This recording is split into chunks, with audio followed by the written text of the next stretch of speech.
Hi friends and families, இந்த வாரம் நம்ம வீட்டில் சண்டே ஸ்பெஷல் சமையல் என்னன்னு பார்க்கலாம் வாங்க. 1/2 kg சிக்கன் பிரியாணி தாங்க செய்ய போகிறோம். இதுக்கு தேவையான பொருட்கள் பார்த்தீங்கன்னா 4 வெங்காயம், 3 தக்காளி, 1 கைப்பிடி அளவு புதினா, 1/4 கைப்பிடி அளவு கொத்தமல்லி. அப்புறம் பார்த்தீங்கன்னா இதுக்கு தேவையான மசாலா பொருட்கள் பட்டை, கிராம்பு, ஏலக்காய், பிரிஞ்சி இலை. 100 ml ஆயில் ஊற்றிட்டு அடுப்பை கண்டிப்பாக பற்ற வைக்கணும் ஃப்ரெண்ட்ஸ், மறந்துட போகிறீங்க. இப்போ நல்லா ஆயிலில் நல்லா கோல்டன் ப்ரௌன் கலர் வர வரைக்கும் நல்லா வதக்கணும். அதுக்கப்புறம் புதினா போட்டு ஒரு 5 seconds நல்லா வதக்குங்க. புதினோட ஃப்ளேவர் நல்லா இருக்குங்க அந்த மாதிரி வதக்கும்போது. அதுக்கப்புறம் இஞ்சி பூண்டு பேஸ்ட்டு போட்டு இஞ்சி பூண்டோட பேஸ்ட்டோட பச்சை ஸ்மெல் போகிற வரைக்கும், அதாவது ரா ஸ்மெல் போகிற வரைக்கும் நல்லா வதக்குங்க. இது பார்த்தீங்கன்னா கொஞ்சம் அடுப்பை கொஞ்சம் லோ ஃப்ளேம்லேயே வச்சுக்கோங்க.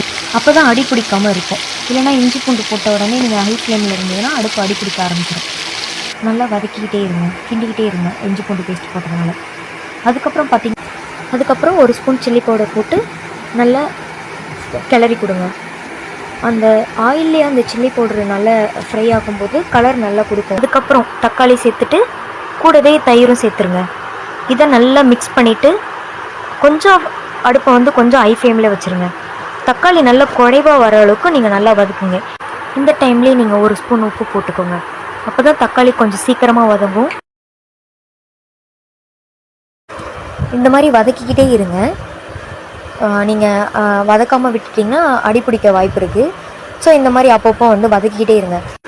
தக்காளியிலேருந்து எண்ணெய் பிரிஞ்சு வர அளவுக்கு வதக்கிக்கிட்டே இருக்கணும்.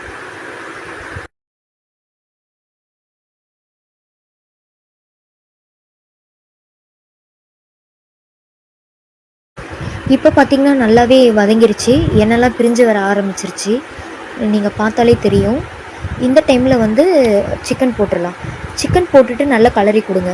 சிக்கன் அந்த ஆயில் அந்த மசாலா கூடவே நல்லா மிக்ஸ் ஆகி அந்த ஹீட்லேயே நல்லா வேகணும். அப்போ தான் உங்களுக்கு பார்த்திங்கன்னா நீங்கள் சிக்கன் சாப்பிடும்போது உங்களுக்கு அந்த டேஸ்ட்டு நல்லாயிருக்கும்.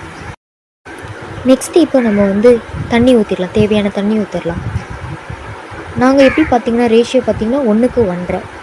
நாங்கள் இந்த பாத்திரத்தால் 1 டம்ளர் அரிசி போட்டிருந்தோம். ஸோ 1:1.5 கணக்கில் நாங்கள் தண்ணி ஊற்றிருக்கோம். தண்ணி ஊற்றி நல்லா மிக்ஸ் பண்ணுங்கள்.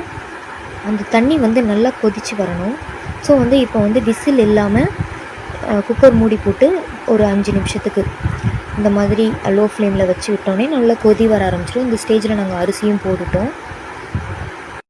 இப்போ நல்லா கொதிச்சுக்கிட்டே இருக்குது. ஸோ இந்த மாதிரி பபிள்ஸ் நிறைய வர ஆரம்பிக்கும். நீங்கள் கிளறி கொடுத்துட்டே இருங்க. அரிசி உடையாமல் கிளறி கொடுத்துக்கிட்டே இருங்க. இந்த ஸ்டேஜ்லேயே நீங்கள் உப்பு காரம்லாம் நீங்கள் பார்த்துருங்க. எங்களுக்கு உப்பு காரம்லாம் கரெக்டாக இருந்தது. உங்களுக்கு ஒரு வேளை குறைவாக இருக்கிற மாதிரி நீங்கள் ஃபீல் பண்ணிங்கன்னா உங்களுக்கு தேவைன்ற மாதிரி நீங்கள் போட்டுக்கோங்க. இதுக்கப்புறம் பார்த்திங்கன்னா நம்ம குக்கரை மூடிட்டு ஹை ஃப்ளேமில் 1 விசில் விட்டு எடுத்துட்டோன்னே நம்மளுக்கு பிரியாணி ரெடி.